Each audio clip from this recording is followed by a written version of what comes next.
La France va-t-elle manquer d'électricité cet hiver? La question se pose après la fermeture pour maintenance des 2 réacteurs de la centrale nucléaire de Chaux près de la Belgique, qui s'ajoute à l'arrêt récent de 2 autres réacteurs, ceux de la centrale de Civaux dans la Vienne. 4 réacteurs en sommeil sur les 56 au total que compte la France, où le nucléaire représente 70% de la production électrique. Avec une capacité de production en baisse, le gestionnaire du réseau prévoit un hiver sous vigilance particulière en cas de vague de froid importante. À l'origine de ces mises à l'arrêt de réacteurs, la détection de défauts à la centrale de Civaux où des expertises ont mis en évidence la présence de fissures liées à la corrosion sur les soudures de tuyauterie du circuit d'injection de sécurité. Un circuit qui permet de refroidir le réacteur en cas d'accident. Les travaux de maintenance sur cette centrale vont s'étendre jusqu'au printemps. La fermeture des 2 autres réacteurs de la centrale de Chaux dans les Ardennes a été décidée par précaution. Cette centrale étant de même génération que celle de Civaux, EDF souhaite déterminer si des défauts similaires sont détectés sur la tuyauterie. D'autres vérifications de ce type pourraient s'avérer nécessaires sur les autres réacteurs en exploitation.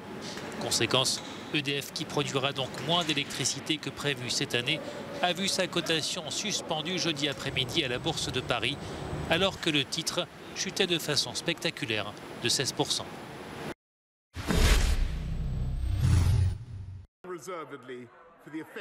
Le Royaume-Uni obtient une nouvelle concession dans sa bataille post-Brexit. La Commission européenne propose de nouvelles mesures pour assurer le transport de médicaments de Grande-Bretagne vers l'Irlande du Nord. Mais elle pose des conditions pour empêcher l'entrée dans le marché unique de produits non approuvés par les autorités européennes. Si ce volet est maintenant fermé, les points de crispation continuent toutefois de s'accumuler. Selon le négociateur britannique David Frost, les pourparlers sont encore loin de déboucher sur des résultats susceptibles de régler la question du protocole nord-irlandais. Le commerce et le rôle de la Cour de justice de l'Union européenne sont toujours sur la table des discussions. Londres souhaite la mise en place d'un organisme indépendant pour la résolution des différends, mais pour les 27, cela ne peut se régler que devant la justice européenne. Aucune cour britannique ne peut apporter la même protection aux citoyens d'Irlande du Nord lorsqu'ils font des affaires avec l'Union européenne. Je ne vois pas comment il serait possible d'avoir ces opportunités liées au marché unique sans la Cour européenne.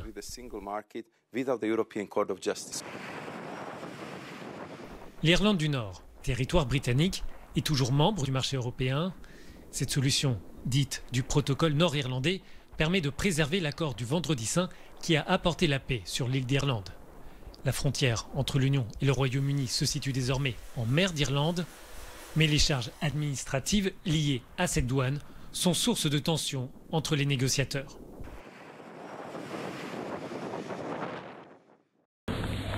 Emmanuel Macron a reçu vendredi les pêcheurs français à l'Elysée pour les assurer du soutien de l'État sur la question des droits de pêche. Paris, qui réclame de Londres encore 73 licences, va demander à la Commission européenne d'engager un contentieux contre le Royaume-Uni. C'est un mécanisme prévu par l'accord de Brexit qui n'a pour l'heure jamais été utilisé. Malgré la sortie du Royaume-Uni de l'Union européenne, les pêcheurs européens peuvent continuer à travailler dans les eaux britanniques à condition de prouver qu'ils y pêchaient auparavant. Depuis plus de 11 mois, la France et le Royaume-Uni se disputent sur la nature des justificatifs à fournir. Les pêcheurs français ont mené plusieurs actions de blocage de ports ces dernières semaines, mais également du tunnel sous la Manche. C'était le 26 novembre pour protester contre Londres. Avec cette procédure de contentieux, Paris espère obtenir les licences prioritaires, mais les autorités françaises savent qu'elles ne pourront pas obtenir toutes les licences. Pour les pêcheurs lésés, des indemnisations au cas par cas seront prévues. Le parti de Boris Johnson a essuyé une défaite cinglante dans le North Shropshire, une circonscription rurale du centre de l'Angleterre acquise traditionnellement au Parti conservateur. Les libéraux démocrates l'emportent avec 47% des suffrages, une victoire qui sonne comme un désaveu pour Boris Johnson en pleine flambée des contaminations au Royaume-Uni. Nous vivons des moments difficiles pour notre pays. Notre système de santé est au bord du gouffre, notre économie rurale est dans un état précaire et les moyens de subsistance des habitants sont en péril. Notre pays a besoin de leadership. Monsieur Johnson, vous n'êtes pas un leader. Boris Johnson est sous le feu des critiques alors que se propage à vitesse grand V le variant Omicron. Le Premier ministre britannique, qui est par ailleurs au cœur d'un scandale, a accusé d'avoir participé à des événements festifs en dépit des mesures de restriction. Pour la direction du Parti conservateur, les résultats électoraux dans le North Shropshire doivent servir d'avertissement. Les électeurs de cette circonscription voulaient nous envoyer un message. Je tiens à dire en tant que coprésident du Parti conservateur que nous l'avons entendu haut et fort. Nous devons continuer à faire notre travail et c'est précisément ce que nous faisons. À quelques jours de Noël, l'hypothèse d'un vote de défiance contre Boris Johnson est évoquée au sein même du Parti conservateur, même si peu d'élus ont pour l'instant indiqué soutenir une telle démarche. Plus de 2 mois après la victoire aux élections législatives, l'homme politique de droite Petr Fiala prend le pouvoir en République tchèque. Le président Miloš Zeman, affaibli par une hospitalisation, a nommé le gouvernement composé de 18 membres issus de 5 partis. C'est en effet la coalition Ensemble qui a battu de justesse début octobre le mouvement populiste du Premier ministre milliardaire Andrej Babis. Ce qui attend le nouveau cabinet, c'est la lutte contre le Covid-19, car ce pays de 10 millions d'habitants est parmi les plus touchés, avec en moyenne 110 décès par jour ces derniers temps. Le Premier ministre tchèque de 57 ans a été le premier professeur de sciences politiques du pays après la fin de l'ère communiste. Journaliste, historien, c'est un homme cultivé qui va devoir passer de la théorie à la pratique pour le bien-être des Tchèques. L'Iran tente de mettre un terme aux sanctions internationales qui pèsent lourdement sur son économie. Si le pays a accepté de changer les caméras de surveillance hors d'usage d'un de ses sites nucléaires, elle n'autorisera le visionnage de leurs images seulement quand les sanctions internationales seront levées. Surveiller le programme nucléaire est pourtant essentiel pour revenir à un accord global.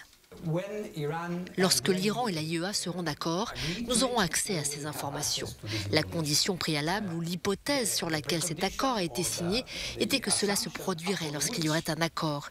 Et je suppose que l'accord viendra lorsque les sanctions seront levées. Mais c'est à d'autres de décider. L'accord conclu en 2015 prévoyait la levée des sanctions internationales en échange du gel du programme nucléaire iranien. Mais en se retirant de l'accord en 2018, l'Amérique de Donald Trump a réimposé et durci les sanctions contre Téhéran. Des pourparlers se tiennent actuellement à Vienne pour tenter de le ressusciter, mais elles sont toujours au point mort.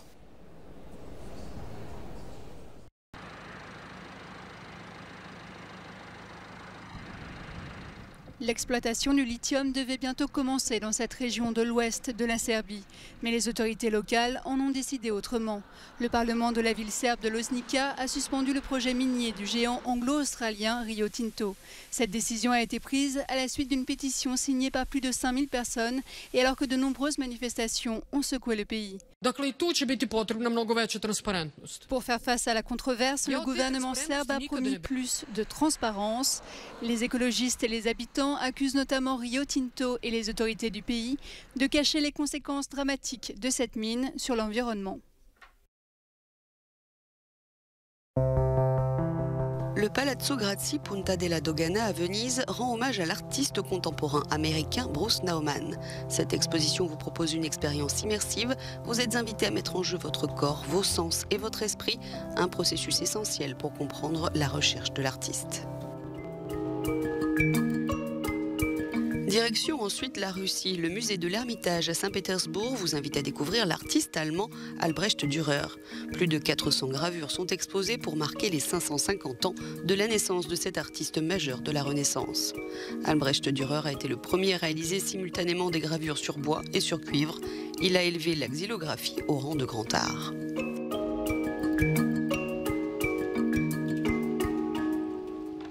Et puis, si vous êtes à Lisbonne, au Portugal, et que vous aimez Tintin, ne ratez pas cette exposition dédiée à Georges Rémy, l'artiste aux multiples talents, connu sous le nom d'Hergé. L'exposition rassemble une importante sélection de documents, de dessins originaux et d'œuvres diverses du créateur de Tintin, à travers lesquelles les visiteurs peuvent décrypter l'art derrière ce génie créatif qui a déployé tous les moyens à sa disposition pour composer de l'illustration à la caricature en passant par la publicité, la presse, le stylisme et les arts plastiques.